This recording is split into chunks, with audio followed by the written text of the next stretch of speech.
Welcome to a special edition of our show, Herstory, On the Racks with Katie. and Allie. Normally just be Allie and I hanging out with a couple of cocktails, talking about famous women in history. But sometimes we like to talk to people who are writing about famous women in history. We have a very special guest here with us today, Ariel Lawhon. Welcome to the show. Thank you for having me. We're so happy to have you. Ariel is a critically acclaimed New York Times best-selling author of historical fictions who is here with us today to talk about her upcoming book, The Frozen River, which tells us the story of midwife Martha Ballard, who we just recently covered on the podcast. So this is so exciting. Everybody's going to want this book. Yes. Can you tell us a little bit about yourself and how you got into writing? Yes, of course. I'm trying to think. The Frozen River is my sixth novel. I co-wrote 4 of them. I wrote by myself, and then I co-wrote one with 2 other author friends. Mm-hmm. I have been writing for over a decade now. I primarily focus on historical fiction. I call it biographical fiction. So based on either real people or real events. I came to this career sort of sideways. I didn't train for it professionally, but it is the thing I have always wanted to do from the time I was really, really little. So this was the one dream, like the big dream I had for my life. And I get to do it. And it's the best thing in the world. Perfect. Well, one of your other books caught my attention because it was about the woman who was like the Anastasia imposter, who we also talked about on our show once, and I love her story. So I was like, ooh, yes. That's on my reading list. So that one, I will warn you, so it's called I Was Anastasia, and it's the story of Anastasia Romanov and the woman believed to be her most famous imposter. Anastasia's story is told chronologically, beginning to end.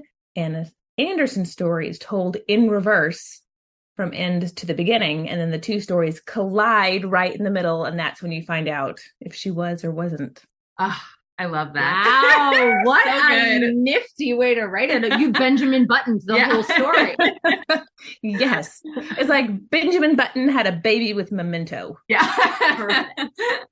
Well, we're here to talk about your other book, your newest book. We're so excited. And I also am excited because I did not love the cocktail we made for Martha Ballard when we covered her, so I felt like I got to redo it. Oh, good. So this is called The Frozen River. It is vanilla vodka, elderflower liqueur mixed together, topped with ginger ale, and you garnish it with a maraschino cherry. So it's clear, but with that strike of red, just like the cover of the book. Perfect. Perfect. I need the recipe.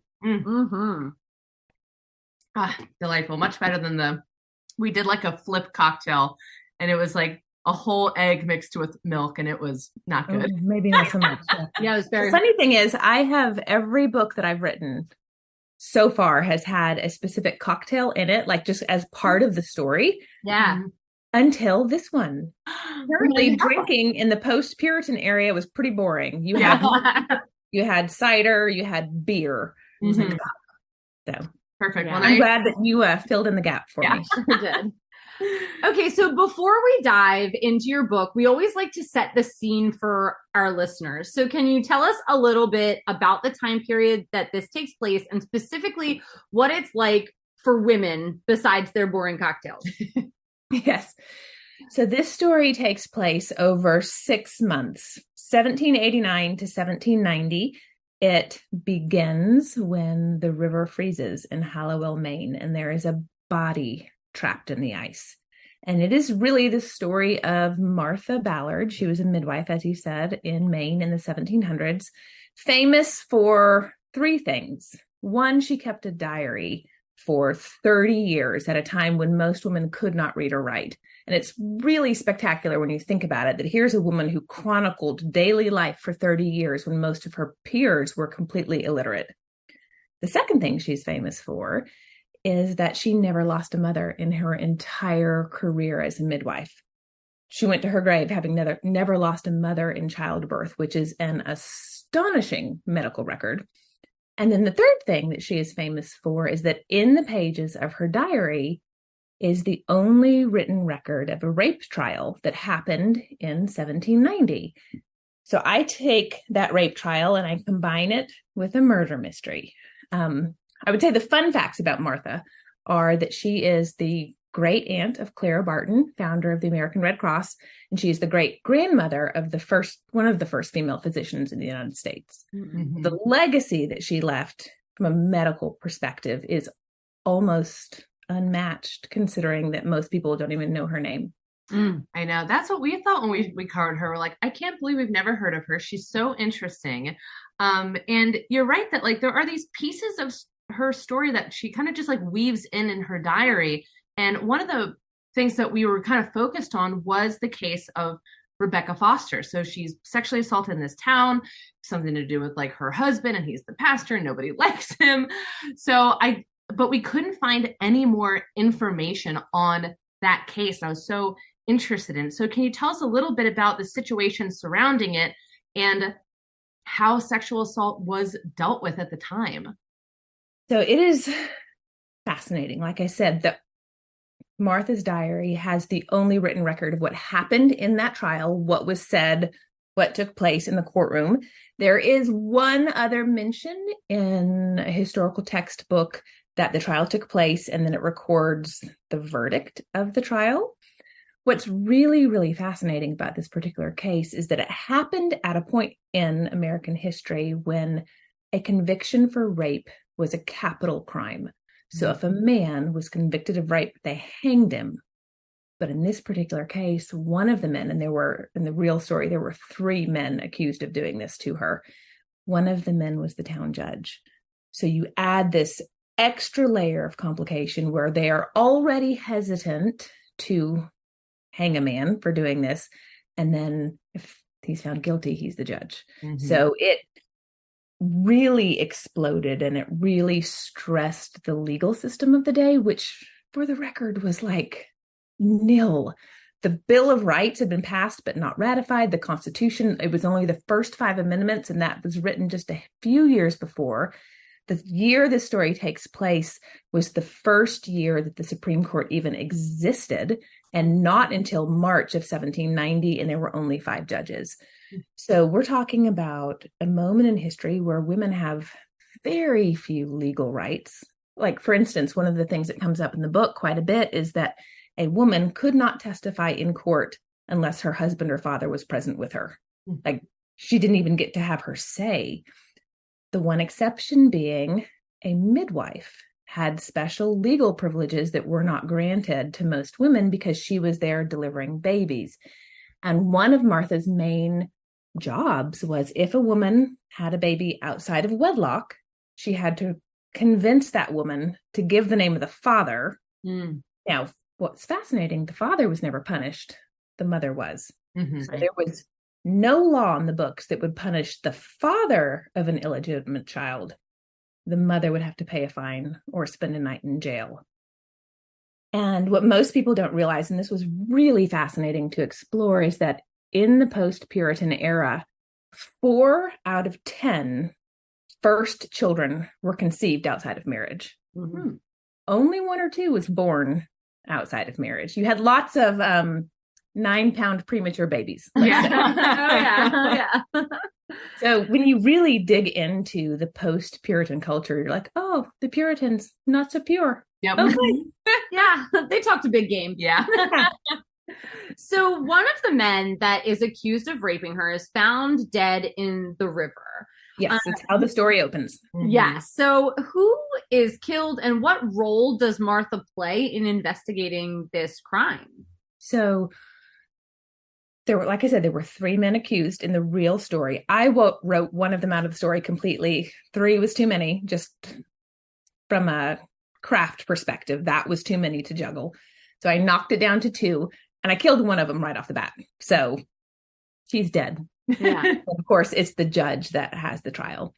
Martha gets dragged into this because part of what midwives did back then is they were midwives. They delivered babies, but they were also coroners. Somebody died, you call the midwife, and she comes and inspects the body and explains to you why they died. They were physicians. They were surgeons. They really covered the gamut of medical care. So in this story, we begin with this body floating downstream and getting trapped in the ice. And Martha Ballard is immediately called to inspect the body. and determine cause of death. But what she finds is that the man who has been entombed in the ice is one of the men accused of raping Rebecca Foster. And she was the person that saw Rebecca Foster immediately after this happened to her. So the book follows the real story in that Martha becomes a key witness in this rape trial that has this undercurrent of murder trial as well. Mm-hmm. And so one of the things that we found so interesting about this kind of town was that there was a lot of religious tension that kind of seemed to play a role in the Fosters being targeted. Can you tell us a little bit about the role that religion played in this story? Yes. I believe it was 4 months prior to Rebecca Foster's assault. Her husband, Isaac, had been basically fired as the town preacher. And he was really upset about this. They had a contract in place and there was a set amount of money agreed to for his contract. And I believe it was a 5-year contract, and he'd served as pastor for about 2.5 years before he was fired. So he is appealing this decision sort of with the higher congregation in Boston. Isaac Foster goes to appeal this firing in person, and it is while he is gone for a number of weeks that Rebecca Foster is raped. And then everything, like the dominoes, start falling in every direction after that, because Rebecca Foster ends up pregnant. And she is saying, this happened while my husband was gone. This is a product of rape. And of course, that also loops Martha back into the story in more ways than just the body and the rape trial. She is now in charge of providing medical care for Rebecca during all of this. Were there any women at this time period who ever got justice for sexual assault? Or was it always just kind of really unfair? So 3 things are true. The last man to be hanged in, really then it was the District of Maine. It was not even a state. It was part of Massachusetts. The last man to be hanged for rape was, I want to say, 2 or 3 years prior to when this story takes place. So there had to be this incredible preponderance of evidence to get it to that point. And one of the horrible excuses often given was, well, no one saw it happen. And Martha's like, it never happens in broad daylight in the middle of the street. Like, these things are always done in darkness. So it was really, really hard to prove. So yes, women did occasionally get justice for it. Another thing that is not talked about as much is that quite often situations like this never even got to the courts. You would have an angry father, an angry brother, an angry husband who just took care of business on his own. And that's the part that we don't ever find in the history books. This is post-revolutionary America by a couple years. There's no legal system. No one's keeping track of people. So a bad dude disappears. No one really asks a lot of questions. Mm-hmm. And in this particular story, one of the underlying tensions is the dead man deserved to die. Yeah. And so how, as an author, how do you keep momentum going when the reader's like, good, it's on. And so for me, that was in a weird authorly way, the fun part to go, okay, it really does matter who is charged for this murder. It does matter who is convicted for this murder. How do we keep that going? And in this case, you have 6 suspects, all of them with motive to kill this man. And so each of those people in the story kind of has their moment with the spotlight on them. And all of them are people that Martha cares about. Mm-hmm. And she has a vested interest in protecting from a false accusation and a false conviction. Yeah. Now, how did you find Martha Ballard, and when did you become interested in telling this particular story? I can tell you the exact date and time. It was August 8th, 2008 at about 1:35 in the afternoon. I was pregnant with my 4th son, and I was at the doctor's office in Texas, where we lived at the time. And my doctor was late for my appointment. He had gotten hung up at the hospital on a very tricky delivery, so I'd gotten stranded in his waiting room.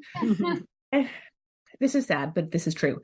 I could have just rescheduled and gone home, but going home meant going and having to be a parent to the other three kids who were at home with a friend. Mm-hmm. And by the time you get to your fourth kid, man, you're like, they're fine. They're being watched. I'm going to sit here and read. Yeah, we're both one of four, so we understand. Yeah.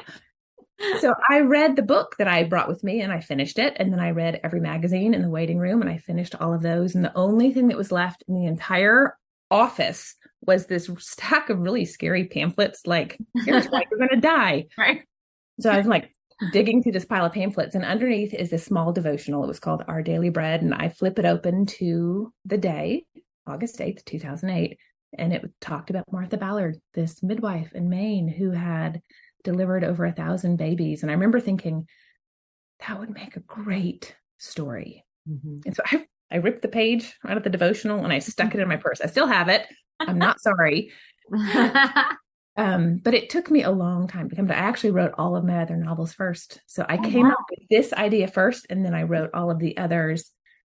In hindsight, like every time I'd finish a novel and it was time to start the next one, I go, okay, what am I going to write next? And I go to my file and I'd pull out that devotional page and I was like, oh, I'm not ready. Yeah. So I'd put it back. And then finally I was ready. And the only thing that I can really explain is that I needed more time under my belt. Martha is a 54-year-old mature woman. I needed more time as a wife and a mother. I needed to solidly hit middle age. And I do think there's an element to which I think my kids needed to break me first. Kids have not broken you yet. Yeah. You'll get it one day. They will break you. It'll be fine.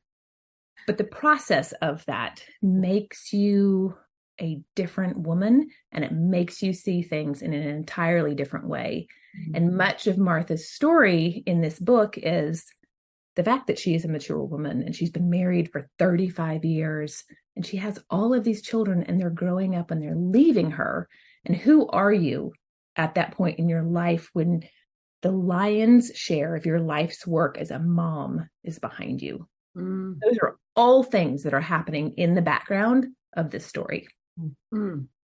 And you find this pamphlet, or devotional, you get ready to start writing. And obviously the main source is going to be Martha's diary. What other types of resources did you use to research for this book? There are a grand total of 2 in the entire world. Right. There is Martha's diary, and then there's a biography called A Midwife's Tale by Laurel Thatcher Ulrich. Mm-hmm. It is the story of Martha Ballard in the context of the time frame, sort of the larger world that she inhabited. It was published in 1992, and it won the Pulitzer Prize for Best Biography that year. It's astonishing. Mm-hmm. And you can get it anywhere that books are sold. Martha's diary, however, is much harder to come by. I wish I had it. I've got it packed up where I would show it to you because it's packed with sticky notes, and I have completely desecrated it in my effort to create this story. But Picton Press published about 200 copies of it in the late 90s, and you can find them, but they're hundreds and hundreds of dollars. I got mine at an out-of-print bookstore in Maine. Copy, and I had them ship it to me, and it's to this day the most I've ever spent on any book. I read it and I poured over it, and it's really fascinating. We think of a diary and you think, dear diary, I did this today and this is how I feel, but it's not that at all. It's really more of a day book, if you're familiar with what a day book is. So she opens, she'll give you the date, day of the week, the weather, and then in very terse language, she tells you what she did that day, what patient she saw, what baby she delivered. And half the time, I didn't actually count how many, but it's in the thousands, she will end her diary entries with this phrase, and it says, I have been at home. And it's fascinating. Like, it's my favorite phrase in the entire book because I wrote this during COVID. Like, me too, Martha. Yeah. I too have been at home. And as it's just a student of history, you look at this and you go, oh, she worked her entire career in the context of working out of her home, and her kids are there and her husband is there, and neighbors are there. And every other diary entry is such and such neighbor showed up and ate dinner and stayed the night. Like, her house is this revolving door of community, not just her very large family, but every other family as well. Mm-hmm. Now, I don't know where you are located. I know you said you were living in Texas for a little bit, but did you get to travel up to her hometown in Maine and like explore any of the places that she actually lived? I did not. I live in Nashville now, so I am in Tennessee, close enough. But again, the entire from beginning to end writing process happened during COVID when the world was shut down. She lived in Hallowell, Maine, which is present day Augusta. So it's in that sense, it's easy to open maps and Google Images, and you can virtually go down the Hallowell River, like you can see it. But where she lived, her house, it's gone. Those structures are no longer there. There is no memorial to her. She's found in libraries and archives, but there is no place in which you can visit Martha Ballard anymore. Mm. Well, you're sad. I think that's tragic. Yeah, absolutely. Yeah. But you've just added a grand total of 3. Yeah, now you're 3 things with her name on it. Well, yes. With our podcast 4. Just trying to get her name out there. We have now doubled the amount of resources. Yeah. On Martha Ballard. Let's just keep that going for a couple of years. Well, and one of the other things that I really loved about Martha's story too, because like we talked about how she was recording the big things that happen in the town, you know, the murders, the rapes, like these things, but she was also keeping track of the economics of the town, which I thought was so interesting that it was so based in women's work. And, yes. You know, a lot of the local economy was based in like, well, I delivered her baby and then she gave me this amount of linen, you know. Or 7 chickens and a pound of coffee. Yeah. Yeah. And I thought that was just so interesting. Did you put any of the town economics into the book? Yes, it's all in there. And it's really fascinating. One of the things that I got tripped up with actually in the copy edits of this book, my very last pass to the book, I realized, oh God, I interchangeably use dollars and pounds. And I'm like, what? Like, I am meticulous about my research. How did I get that wrong? And so I had to unpack all of the boxes and go back through. And it took me that long to realize, oh, there was no monetary system in the United States. Mm-hmm. Whatever coinage they had is what they paid with, if they had it. Yeah. If not, they bartered. They swapped candles and linens or wool. There's a lot of entries in the diary that talk about, I got paid in flax, or I swapped 7 pounds of flax for 2 tallow candles and a goat. I mean, mm-hmm. And all of that. And so like the town census records, if you go back, her husband is there. You can see it's all in his name. You can see the taxes he paid. Her name exists nowhere in the town records, except when you get into like the financials and the tax records. And it will be, oh, Ephraim Ballard paid $8 in taxes with flax. And you can look at the date and then you can go back and check Martha's diary. And you're like, oh, the week before she harvested that and she combed that. So she was, I mean, really every woman in that town was essential in the economics. They just didn't get credit for it. Right. Yeah. Well, and Martha also, she just saw so many people that, like you're saying, the census just wasn't really caring about. Mm-hmm. She saw all the people that weren't worthy of being put into the official records. And that was one of the things that we loved so much about her story. So we just love that, you know, you're doing this work to bring her story to more people, because, you know, that's kind of what she was doing as well. Yeah, I think a lot more people are willing to pick up a historical fiction because it's more palatable and just to learn about someone like her, where they can now go, oh, this is a real person. Let me tell you about someone I learned about. So one of my favorite quotes about historical fiction, and I think why I do this in the first place, and it's a Rudyard Kipling quote. And he said, if history were taught in the form of stories, it would never be forgotten. Yeah. I think that's what good historical fiction does, is it reminds us, oh, this really happened. Mm-hmm. This event happened, or this person lived. And when you do this for as long as I do, you realize how many people never make the history books. Mm-hmm. History is written with a very, very narrow view. And most people are left out entirely. And so every once in a while, you stumble across a gem of a woman who just lived faithfully her entire life, helping other women, seeking justice when there was no justice to be found. And you go, oh, she is brave. I can tell a story about that. Yeah. That's Totally so agree. amazing. Well, thank you so much for coming and talking to us today. This is released on December 5th, so in the coming weeks, right after Thanksgiving. So it's perfect for a stocking stuffer or to be wrapped up under the tree. That's so exciting. And it takes place in winter, so it's going to be so cozy to just, read when it's really cold outside. Because the book releases again on December 5th, so you can pre-order it now. You can request it at your local library, do all of that. But can you tell us a little bit about where people can find this book when it releases and where they can find the rest of your books? Yes. You can find it everywhere that books are sold when it releases. If you would like me to sign a copy, I can do that. My local independent bookstore is Parnassus Books. So you can, if you want, you can order it from them and just note in the comments that you would like me to sign it, and I can run up there and do that.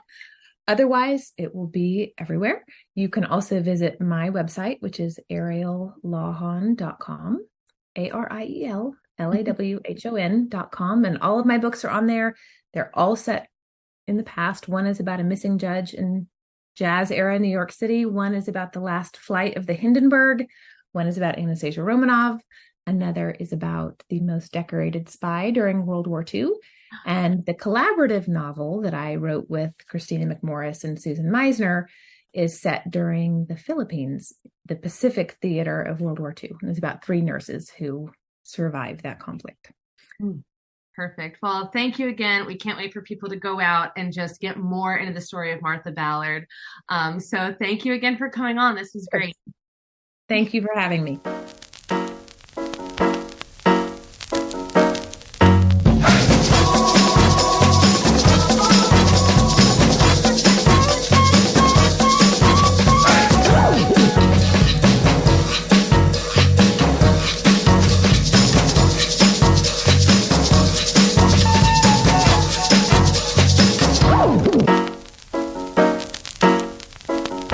You've been listening to Her Story on the Rocks. We are independently produced by 1986 Entertainment and proudly recorded in Baltimore, Maryland.